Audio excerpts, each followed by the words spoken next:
Paz do Senhor, queridos.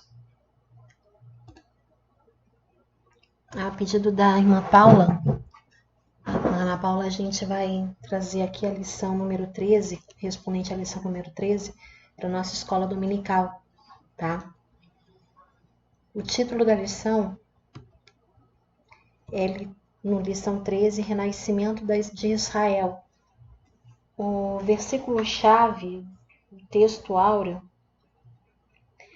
é Isaías 66, versículo 8.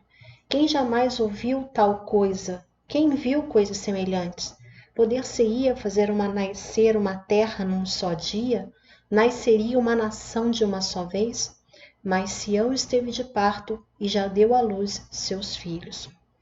E esse texto fala justamente uma profecia em relação ao futuro de Israel, coisa que aconteceu séculos e séculos e séculos depois que eles já existiam como nação. E a história de Israel é muito interessante. Ela começa não com Cristo, não em 1948, ela não começa agora, ela começa lá atrás, ela começa em Abraão. Quando Deus chama Abraão, sai-te da tua terra e da tua parentela, e esse sai-te sai e leva você junto, não deixa nada seu, não fica nada para que você possa pensar em voltar, em voltar atrás, em se arrepender. Sai e leva você com você mesmo. Sai-te da tua terra e da tua parentela para uma terra que eu vou te mostrar. Deus ali não chama Abraão para ir para Canaã. Deus chama Abraão para andar com Deus. Deus chama Abraão para ter uma intimidade com Deus, para ter uma vida, uma vivência com Deus. E durante essa vivência, Deus iria mostrar a Abraão o que é que ele quer de Abraão.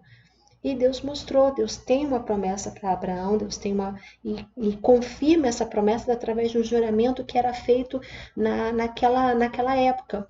Uma forma de se jurar, e essa forma consistia em partir animais.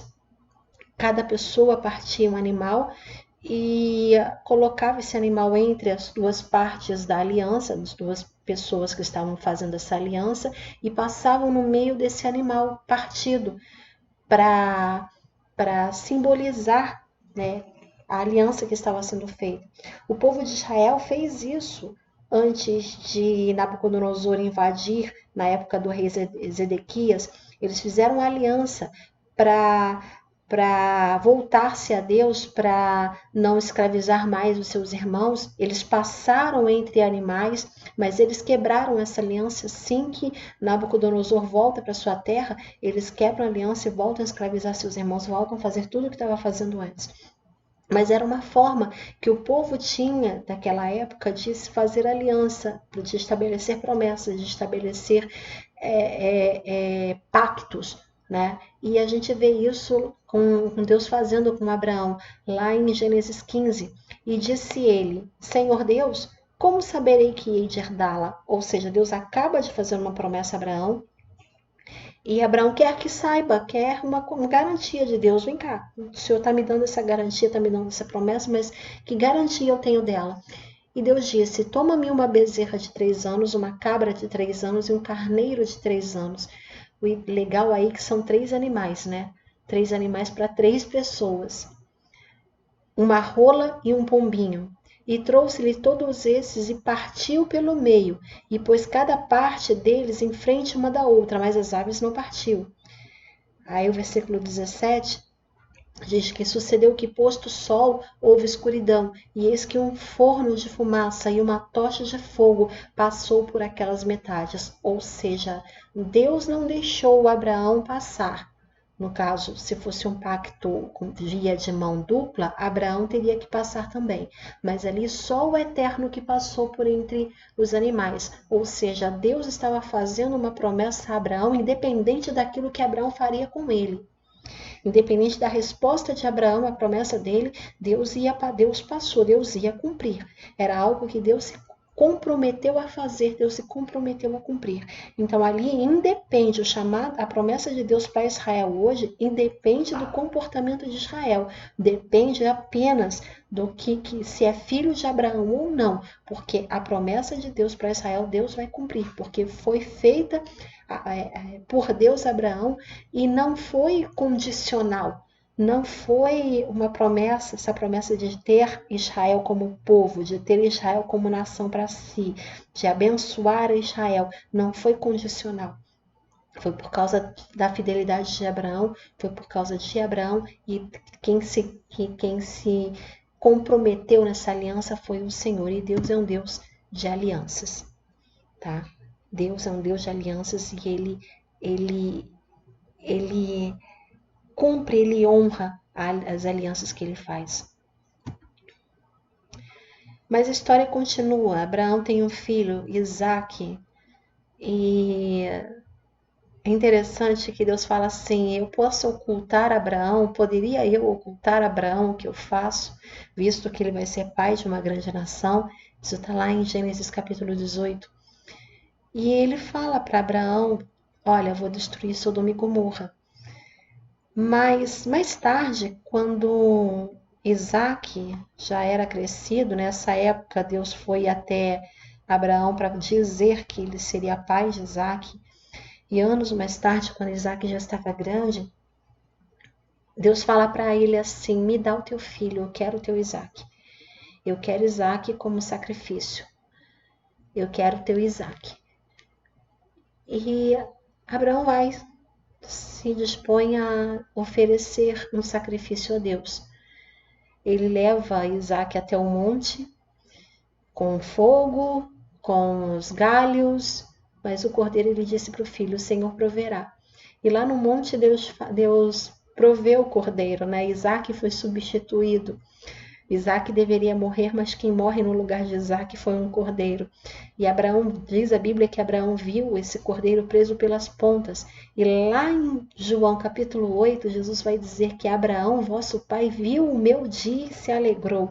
Ou eu acredito, eu tenho assim, minha total certeza disso, minha opinião. Eu acredito que quando Abraão olha para o cordeiro, Abraão tem uma visão, sim, mas uma visão de Jesus, porque Jesus não falaria isso. Abraão, vosso pai, viu o meu dia e se alegrou. Abraão viu Jesus morrendo pelos pecados dele, do filho da humanidade, porque, como diz o Senhor, eu poderia ocultar a Abraão o que eu faço. Então, se Deus revelou a Abraão algo tão, vamos dizer assim, de pouca importância em comparação com a salvação, com o plano de salvação, se ele revelou algo desse tipo em relação ao sobrinho dele, a Ló, será que não revelaria em relação ao filho dele, em relação aos filhos, à nação que viria dele? Sim, Deus revelou, sim. Jesus diz para nós que Deus revelou a Abraão, sim. E a promessa continua em Isaque, a aliança continua em Isaque. Deus fala para Isaque assim: peregrina nesta terra e serei contigo, te abençoarei, porque a ti e a tua descendência darei todas estas terras, e confirmarei o juramento que tenho jurado a Abraão, teu pai, e multiplicarei a tua descendência como as estrelas do céu, e darei à tua descendência todas estas terras, e por meio delas serão benditas todas as nações da terra. Presta atenção nisso. Por meio dela serão benditas todas as nações da terra. As profecias na Bíblia têm um cumprimento que aponta assim, essa descendência aí é Jesus, mas também pode ser visto como uma cadeia de montanhas. Se você olhar para uma cadeia de montanhas, vai ver uma montanha só, mas a partir do momento que você vai olhando, vai aproximando dessa montanha, você vai vendo uma extensão dessa montanha. Você vê que não é uma montanha, sim, é uma cordilheira, são várias montanhas.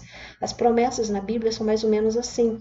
Então existe uma profecia que se cumpre em Jesus, mas existe também prolongamentos dessa profecia. A gente vai falar sobre esses prolongamentos aqui. Presta atenção nessa parte. por meio da tua descendência serão benditas todas as nações da terra. Aí é Jesus, sim, mas existe um prolongamento dessa profecia também, que se cumpre hoje em dia também. Tá? A aliança continua. A aliança continua agora com Jacó. Jacó, que tinha por nome traiçoeiro, enganador, aquele que pega pelo calcanhar.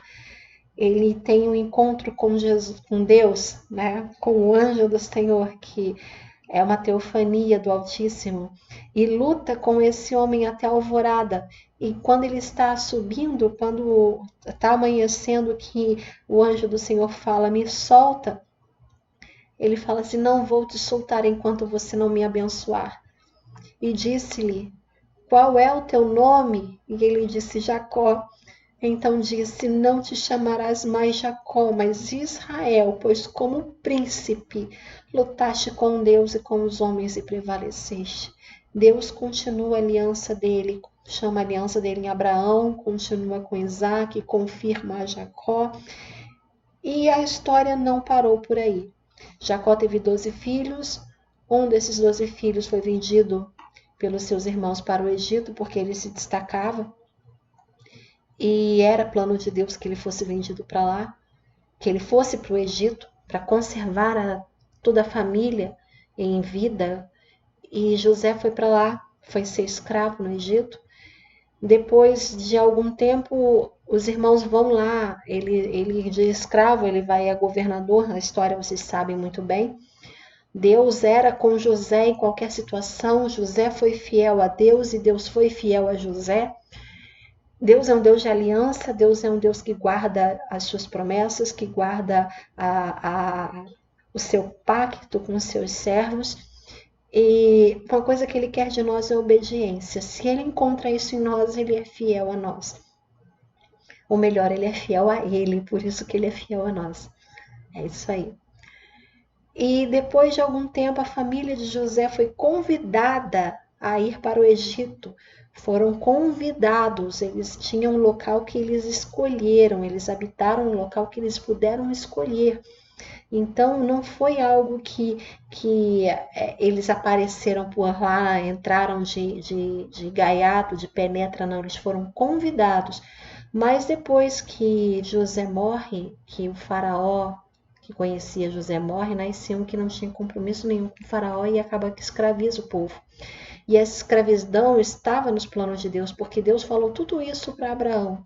Lá em Gênesis 15, Deus fala sobre todos esses aspectos lá para Abraão. Tanto fala que quando José morre, ele faz o povo prometer a ele que levassem com o povo os ossos dele, quando ele saísse, quando Deus desse liberdade a eles, que eles levassem os ossos de José e não deixassem os ossos dele no Egito. Porque Deus ia trazer liberdade, Deus ia trazer libertação. E o povo vai, fica como escravo, fica sob o jugo do faraó. E quando é interessante que a Bíblia fala, né, que quando se completavam os anos que o povo teria a sua salvação, teria a sua libertação, mais os egípcios os oprimiam. Era como se os egípcios estivessem forçando a barra para que eles pedissem a Deus para que acelerasse logo para que eles saíssem de lá. É como se Deus quisesse fazer com que o povo saísse do Egito ao mesmo tempo que chegava a promessa de se cumprir o plano dele de tirá-los dali. É mais ou menos o que está acontecendo conosco hoje. Vai chegar uma hora que o mundo não vai querer mais a gente aqui e a gente também não vai suportar mais viver aqui. Nessa hora a trombeta vai tocar. Nós vamos sair do nosso Egito, nós vamos ir para a nossa terra, terra que mana leite e mel, terra que Deus prometeu para nós. Não terra plantada ou construída, cidade construída por homens, mas aquela construída pelo nosso Senhor para nós. O tempo passa, continua, o povo sai do Egito com mão forte, braço estendido, Deus manda as 10 pragas, e quando sai do Egito, sai espoliando o Egito, tirando ouro, prata, bronze, e passa pelo Mar Vermelho com grandes sinais e maravilhas. Como se não bastasse, no deserto eles tinham maná caindo do céu, eles tinham água fendida da rocha, segundo a tradição. Essa rocha em Horebe foi a rocha que foi fingida, que os israelitas tiveram água, que Deus fez descer água. É o que dizem, né? Deus teve um cuidado todo com ele durante o deserto, porque a Bíblia fala, o calçado crescia junto com a pessoa, a roupa não ia, crescia junto com a pessoa. Então, era todo um cuidado especial de Deus para com o seu povo. Chegaram em Jericó, chegaram lá em Canaã e começaram a tomar posse da terra. A primeira cidade a cair foi a fortíssima Jericó para os padrões da época. Os moradores estavam aterrorizados com o povo ali e não precisou exército, não precisou guerra, foi com trombeta e foi com o povo circulando a cidade que Deus fez a cidade cair aos pés de Israel. E Israel espoliou Jericó. Quer dizer, espoliou não. Jericó era anátema, era para Deus, era a primeira cidade. Não tomaram nada de Jericó, mas a terra, a possessão, eles começaram a tomar posse. Depois que eles tomaram posse, ocuparam a terra de Israel, ocuparam o local que Deus tinha prometido que eles habitariam, vieram os juízes. E cada um fazia, cada povo, cada povoado, cada aldeia fazia aquilo que achava mais certo. E com isso, alguns foram se desviando.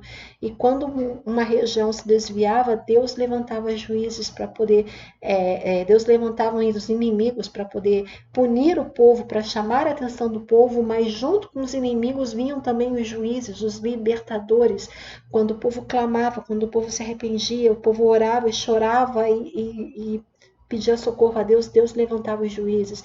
Nessa leva vieram Débora, Sansão, ai gente, eu não estou lembrando, Jefté, um que começa com O, eu esqueci. É um problema, vieram um monte de juízes, um monte de homens de Deus separados e ungidos. Samuel veio também nessa época para julgar o povo, porque o povo não tinha rei. Mas o povo queria ser igual às outras nações, o povo queria ter um rei que fosse adiante dele, como as outras nações tinham. O povo não queria um rei invisível, não queria Deus. Na verdade é essa. O povo queria ser igual às outras nações. Deus chama Israel para ser diferente. Deus chama Israel para que as outras nações queiram ser igual a Israel. Deus chama você, Deus chama a mim para que as outras pessoas sejam iguais a você, sejam iguais a mim. Mas a gente quer sempre ser iguais aos outros. Deus chama Israel para ser diferente, mas Israel quer rei. E Deus manda rei. Deus manda um rei segundo o coração do povo, Saul. Forte, bonito, grande, mas só tinha aparência. Depois dele veio Davi, e com Davi Deus faz aliança. Uma aliança messiânica, uma aliança dizendo que nunca faltaria um rei da linhagem de Davi sobre o trono de Israel. Hoje Israel não tem mais rei, só que o rei dele está para vir. E junto com os reis de Israel, junto com esse povo, uma coisa que nunca saiu do coração do povo foi a idolatria. Então, desde o lado do deserto, com o bezerro de ouro criado pelo povo, feito por Arão, né, quando Moisés estava no monte, até o rei Manassés, colocando seu filho primogênito e o mais novo por Moloque, fazendo seus filhos passarem por esse demônio aí, matando, né, seus filhos vivos à mão desse demônio. A idolatria sempre permeou o coração desse povo. Por isso que Deus, indignado com a idolatria do povo, indignado com o desvio desse povo, mas Deus fica indignado não porque ele precisa de autoafirmação, não porque ele precisa de ser adorado, ele não precisa ser adorado por nós. Quando ele quis ser adorado, ele criou os anjos dão adoração perfeita. Dia e noite eles clamam: Santo, Santo, Santo é o Senhor dos exércitos, toda a terra está cheia da sua glória. Deus nos fez para que nós compartilhássemos a nossa vida, com Ele, e quando a gente desobedece, quando a gente coloca ídolos, coisas no lugar de Deus, nós invertemos prioridades e quem sai prejudicado nisso somos nós mesmos. E Deus não quer isso para nós, Deus quer nos corrigir, Deus nos ama, Deus quer um povo exemplar, Deus queria ali, antes de Jesus, uma linhagem sacerdotal, ele queria um povo sacerdotal, para que esse povo sacerdotal fosse, desse povo sacerdotal viesse aquele que salvaria e resgataria o mundo, e o povo estava se desviando. E Deus chamou a exortação, Deus chamou o castigo, Deus colocou o povo de Israel no cantinho do pensamento, enviando o cativeiro babilônico sobre eles. Vieram os babilônicos, por 3 vezes cercaram Jerusalém, colocaram lá abaixo, destruíram seus muros, destruíram o templo, levou o povo cativo, a maior parte foi na primeira leva, as outras morreu mais gente do que conseguiram sair vivos, mas foi a forma de Deus chamar a atenção. E Deus chamou, Deus conseguiu. O povo foi curado da idolatria. 70 anos depois eles voltaram para a terra deles e começaram a reconstrução. Começaram a colocar de volta no lugar o que tinha caído. E apesar de ser uma cidade, um santuário, um templo mais simples, Ageu falou, a glória da segunda casa seria maior do que a da primeira, porque na segunda casa entraria o Salvador, o Senhor dos Exércitos, para ser apresentado. E entrou, Jesus entrou na segunda casa, nessa segunda casa que não tinha muita glória, não tinha muito esplendor, como era o templo de Salomão, mas a glória de Deus estava ali, no colo de uma mulher chamada Maria. E a glória de Deus, a graça de Deus, viria mais tarde a ser crucificado pelos nossos pecados, pelos nossos erros, cumprindo assim o plano de Deus, morrendo pela humanidade, morrendo para expiar o pecado de muitos, de todos aqueles que confessassem Jesus como Senhor e Salvador. Mas durante a crucificação, esse povo clamava que o sangue dele caia sobre nós, nossos filhos, por causa não agora da idolatria, não agora de desvios, de adultério espiritual, mas por não reconhecer Jesus, por rejeitar o autor da salvação, por rejeitar o Deus encarnado, eles novamente sofreram destruição. Aqui foi a destruição provocada não pelo rei Tito, pelo imperador, pelo general Tito de Roma. O general Tito, ele promoveu o cerco à cidade, mas a destruição não foi ordem dele. A destruição da cidade de Jerusalém, a destruição do templo, a morte das pessoas foram provocadas pelas legiões dos exércitos. Os exércitos eram compostos por legiões que viviam naquele local. Era a legião do Egito, da Síria, do Líbano, da Pérsia, da Etiópia.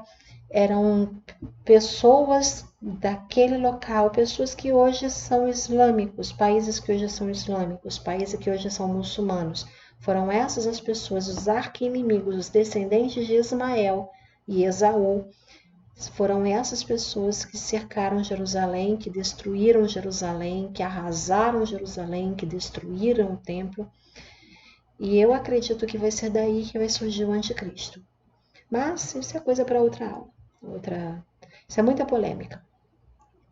Bom, só que tem uma coisinha. Deus é Deus de aliança. E está lá escrito em Salmos 89, 34 e 35. Não violarei a minha aliança, nem modificarei as promessas dos meus lábios. De uma vez para sempre jurei pela minha santidade e não mentirei a Davi. Deus jurou pela santidade dele. Eu quero saber o que é que pode ser capaz de mudar um juramento que Deus fez pela santidade dele, que daria herdeiro, que daria trono aos filhos de Davi. Também em Salmo 105, de 8 a 11, ele se lembra para sempre da sua aliança por 1000 gerações, da palavra que ordenou, da aliança que fez com Abraão, do juramento que fez a Isaque. Ele o confirmou como decreto a Jacó, a Israel como aliança eterna, quando disse: darei a você a terra de Canaã, a herança que lhe pertence. Ou seja, Deus guarda sua aliança com seu povo.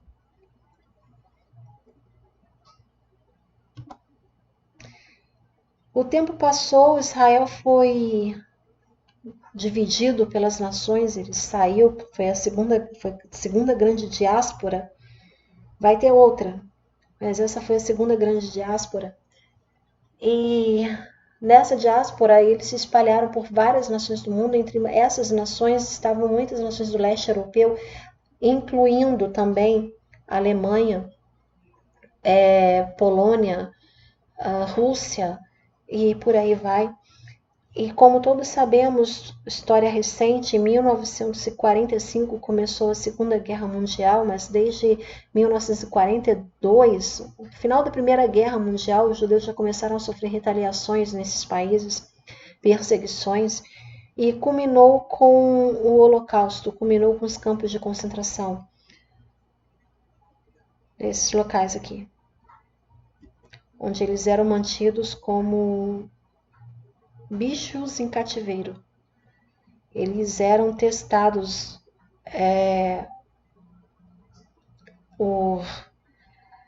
vamos dizer, pretexto científico, eles eram testados, cobaias humanas, colocadas ali para morrer. Foram colocados ali porque chegou o tempo da promessa, chegou o tempo da profecia e era necessário que eles quisessem sair da Europa.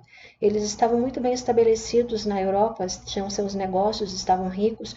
Como é que ia falar para eles: vai agora para o meio do deserto, volta agora para a terra de vocês, para o meio do deserto?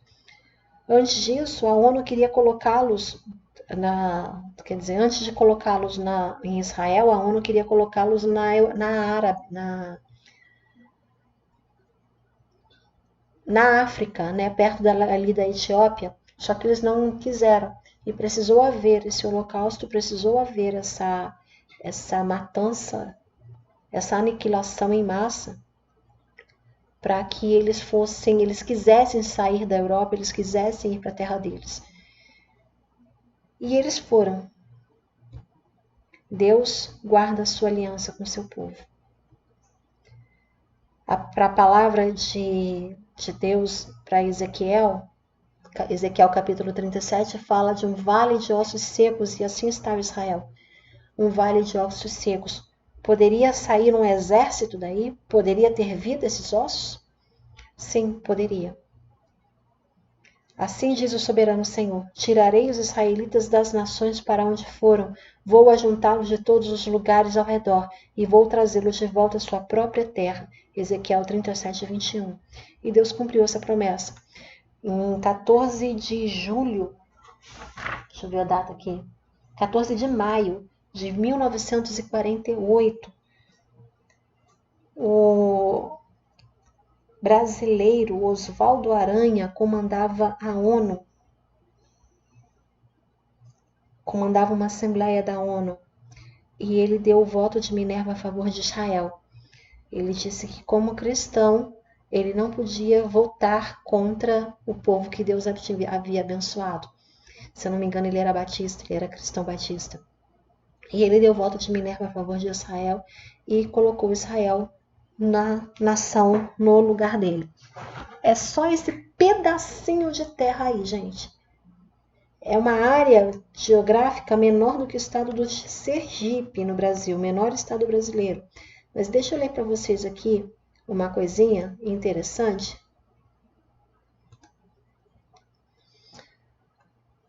Pouco tempo atrás, o Irã e o líder supremo Ayatollah Ruhollah, sei lá, pediram ao mundo muçulmano para boicotar tudo e qualquer coisa que tenha origem judaica. Em resposta, Meyer Treitman, um farmacêutico, ofereceu-se para ajudá-los em seu boicote da seguinte forma: Qualquer muçulmano que tenha sífilis não deve ser curado pelo teste de Wassermann, que foi descoberto por um judeu, Dr. Ehrlich. Muçulmanos que tenham gonorreia não deveriam procurar o diagnóstico, pois estariam usando o método de um judeu chamado Neisser. A bactéria da gonorreia, Neisseria gonorrhoeae, ele tem esse nome por causa do judeu que a descobriu, Dr. Neisser. Um muçulmano que tem uma doença cardíaca não deve usar digitalis, ou seja, digoxina, descoberta por um judeu, Ludwig Traub. Se ele sofrer uma dor de dente, não deve usar novocaína, uma descoberta dos judeus, Widal e Weil. Se o muçulmano tiver diabetes, não deve usar insulina, o resultado da pesquisa por Minkowski, um judeu. Se alguém tiver uma dor de cabeça, deve evitar piramidon e antipirim, devido aos judeus Spiro e Elege. Muçulmanos com convulsões devem permanecer nesse estado, já que foi um judeu, Oscar Leibniz, que propôs o uso do hidrato de cloral. Árabes devem fazer o mesmo com seus males psíquicos, porque Freud, pai da psicanálise, era judeu. Se uma criança muçulmana pegar difteria, deve abster-se de Shik, reação inventada por Bela Shik, judia. Os muçulmanos devem estar prontos para morrer em grande número e não devem permitir o tratamento da orelha e danos cerebrais, trabalho do judeu ganhador do prêmio Nobel Robert Baran. Morrer ou ficar aleijado por paralisia infantil são as opções, já que o boicote atinge o uso de vacinas antipólio, descoberta por um judeu, Jonas Salk. Muçulmanos devem se recusar a usar streptomicina e continuar a morrer de tuberculose, porque um judeu, Zalman Waxman, inventou a droga milagrosa contra essa doença mortal. Médicos muçulmanos devem descartar todas as descobertas e melhorias do dermatologista Judas Sam Benton ou do especialista em pulmão Frankwell e de muitos outros cientistas judeus e especialistas médicos de renome mundial. Muçulmanos apropriadamente devem permanecer aflitos com sífilis, gonorreia, doença de coração, dores de cabeça, tifo, diabetes, transtornos mentais, convulsões, poliomielite e tuberculose, e terem orgulho de obedecer ao boicote islâmico. E por falar nisso, não chame um médico em seu telefone celular, porque ele foi inventado em Israel por um engenheiro judeu. A população global judia é de aproximadamente 14 milhões, cerca de 0,02% da população do mundo, e eles receberam centenas de prêmios nobres. Para ser mais exata, 180 judeus receberam prêmios Nobel. Os judeus não promovem a lavagem cerebral em crianças em campos de treino militar, ensinando-as a fazerem se explodir e causarem mortes de judeus e outros não muçulmanos. Judeus não sequestram aviões nem matam atletas nos Jogos Olímpicos ou se explodem em restaurantes alemães. Não há um único judeu que tenha destruído uma igreja. Não possuem líderes que pedem jihad e morte a todos os infiéis.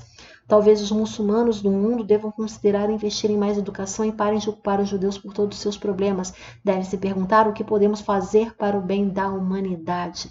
E é aqui que eu queria ficar. Devem se perguntar o que podemos fazer pelo bem da humanidade. Olha quantas coisas os judeus fizeram para o bem da humanidade. Aqui que eu queria ficar. Um paizinho desse tamanhozinho e fez tanta coisa pela humanidade. Lembra da promessa de Deus a Abraão, que foi confirmada a Isaac? Em ti serão benditas, serão abençoadas todas as famílias da terra. Na tua descendência será abençoada todas as famílias da terra. Deus fez Israel para ser bênção, não só para os filhos de Israel, não só para a nação de Israel, mas para o mundo. Olha quanta coisa boa essa porcariazinha, falando por causa do tamanho, de país deu para a gente. Mas isso é promessa de Deus para eles. Mas ainda tem mais promessas de Deus para eles. Dá uma olhadinha aqui. Naquele dia ainda vai acontecer, tá, gente? Quando todas as nações da terra estiverem reunidas para atacar Jerusalém, farei de Jerusalém uma pedra pesada para todas as nações. Todos os que tentarem levantá-la se machucarão muito. Naquele dia deixarei todos os cavalos em pânico e os seus cavaleiros loucos, diz o Senhor. Protegerei o povo de Judá, mas cegarei todos os cavalos das nações. Então os líderes de Judá pensarão: os habitantes de Jerusalém são fortes, porque o Senhor dos exércitos é o seu Deus. Eles vão reconhecer o Senhor como seu Deus. Naquele dia farei que os líderes de Judá sejam semelhantes a um braseiro no meio do monte de lenha, como uma tocha incandescente entre gravetos. Eles consumirão à direita e à esquerda todos os povos ao redor, mas Jerusalém permanecerá intacta em seu lugar. O Senhor salvará primeiro as tendas de Judá, para que a honra da família de Davi e dos habitantes de Jerusalém não seja superior à de Judá. Naquele dia o Senhor protegerá os que vivem em Jerusalém, de forma que o mais fraco dentre eles será como Davi, e a família de Davi será como Deus, como o anjo do Senhor que vai adiante deles. Naquele dia procurarei destruir todas as nações que atacarem Jerusalém. E derramarei sobre a família de Davi e sobre os habitantes de Jerusalém um espírito de ação de graças e súplica. Olharão para mim aquele a quem transpassaram, e chorarão por ele como quem chora a perda de um filho único, e lamentarão amargamente por ele como quem lamenta a perda do filho mais velho. Zacarias 12, de 3 a 10.